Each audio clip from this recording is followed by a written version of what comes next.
Bonjour, je suis Dorian McIlroy et dans ce clip, je vais vous expliquer comment construire un phylogramme à partir de données moléculaires avec la technique de WPGMA, ce qui veut dire the Weighted Paired Group Method with Arithmetic Means. La WPGMA est une technique que l'on utilise avec une matrice de distance. Et la matrice de distance, on l'obtient par une comparaison de séquences de gènes ou de protéines homologues qui sont présents chez l'ensemble des taxons que l'on souhaite classer. Dans cet exemple, je vais parler du gène imaginaire Z, et donc ZA, c'est la séquence du gène Z chez le taxon A, ZB, c'est la séquence du gène Z chez le taxon B, etc. La matrice de distance est ici. Donc A, B, C et D, ce sont les 4 taxons que l'on souhaite classer. Les chiffres dans chaque case représentent le nombre de différences dans la séquence du gène Z entre deux taxons. Donc par exemple, quand on a 7 ici, ça veut dire qu'il y a 7 différences entre la séquence du gène Z chez le taxon B et la séquence du gène Z chez le taxon D. Sur la diagonale, on trouve que des zéros parce que à chaque fois, c'est la séquence du gène comparée avec elle-même. Donc on compare deux choses identiques, il y a toujours zéro différence. Cette case ici représente la séquence du gène Z chez le taxon B comparé à la séquence chez le taxon A. C'est la même chose que le même gène comparé chez A versus B. Donc habituellement, on remplit que la moitié du tableau pour simplifier son aspect et pour éviter des redondances. C'est donc avec une matrice de distance que l'on fait tourner l'algorithme WPGMA. La première étape, c'est d'identifier les deux taxons les plus proches, c'est-à-dire ceux qui sont séparés par le moindre nombre de différences. Dans cet exemple, ce sont les taxons A et C qui sont séparés que par deux différences. Donc, on regroupe ces deux taxons, on ajoute un nœud au phylogramme à distance égale entre ces deux taxons, comme ceci. À distance égale, ça veut dire quoi précisément? Ça veut dire que la distance entre le nœud et le taxon A, c'est la moitié de la distance entre le taxon A et le taxon C. Et c'est la même chose sur l'autre côté de l'embranchement. Donc on a une distance de 2 divisé par 2, 1 à chaque côté de cet embranchement. Ensuite, on met à jour la matrice en substituant le groupe AC pour les deux taxons A et C. Donc la nouvelle matrice est ici. La distance BD, c'est la même chose que la distance BD dans la matrice d'origine, mais il va falloir calculer les distances ACB et ACD. Pour la distance ACB, c'est la moyenne entre la distance AB et la distance CB. Donc c'est la moyenne entre 5 et 5, 5. C'est la même chose pour la distance ACD.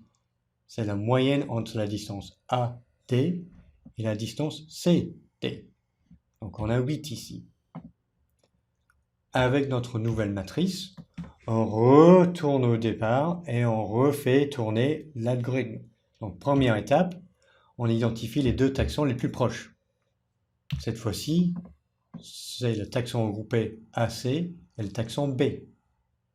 Donc on ajoute un nœud qui regroupe AC et B et qui va se retrouver à distance égale entre les taxons B et le groupe AC. Cette fois-ci, pour calculer ces distances, la distance entre le nœud et le taxon B, c'est la moitié de cette distance ici. Donc c'est 5 divisé par 2, 2,5. La distance entre ce nœud et ce nœud, c'est-à-dire la longueur de cette branche, c'est 2,5 moins 1, 1,5. Une fois que l'on a fait ça, on simplifie à nouveau la matrice. Cette fois-ci, on va substituer le groupe ACB pour le groupe AC et le taxon B. Et maintenant, il faut calculer la distance ACB-D. C'est la moyenne entre la distance ACD et la distance BD. Donc, 7,5. Et avec notre matrice maintenant qui contient que 2 taxons, on va compléter le phylogramme. Donc on met un nœud ABCD à distance égale entre le taxon D et le groupe ACB. Pour calculer les distances à mettre sur les branches, c'est à nouveau la distance entre le nœud ici et le taxon D, c'est à nouveau la moitié de cette distance. Donc 3,75. Et la distance de cette branche ici, c'est 3,75 moins 2,5, donc 1,25. Donc on a fait tourner l'algorithme WPGMA sur ces données, on a obtenu cet arbre. Une fois qu'on a fait ça, c'est toujours bien de mettre un titre.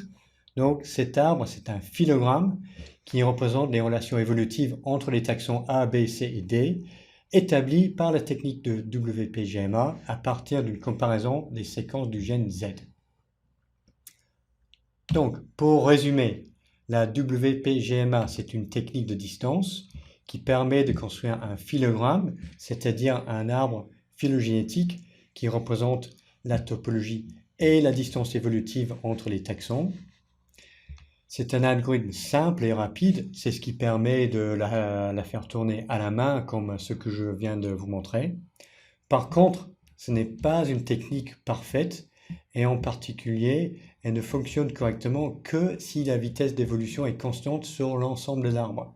Et ce n'est pas toujours facile de savoir si c'est effectivement le cas et c'est pour cette raison que en pratique, on n'utilise plus cet algorithme car il était remplacé par des algorithmes plus performants tels que l'algorithme NG pour Neighbor Joining. Donc néanmoins, maintenant que vous savez comment utiliser l'algorithme WPGMA, pour les étudiants de l'Université de Nantes, vous devez démarrer les exercices de TD et les compléter avant les classes, s'il vous plaît.